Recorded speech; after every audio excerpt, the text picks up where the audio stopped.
ఆ జబ్బు నయం కాదు. సో నయం అయ్యే వరకు అతని బాధ్యత అతను తీసుకుంటాడు.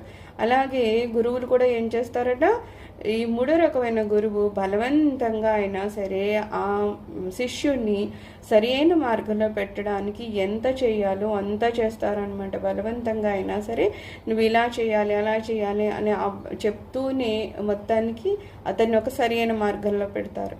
అలాగా వైద్యులు 3 రకాలు, గురువులు కూడా 3 రకాలు అన్నమాట.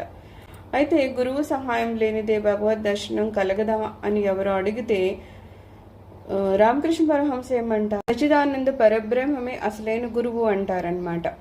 అంటే సచ్చిత్ ఆనందము మనకి చెప్తారు కదా, ఒక స్థితి వస్తుంది, అక్కడ మనము నిజమైన ఆనందాన్ని గ్రహిస్తాము.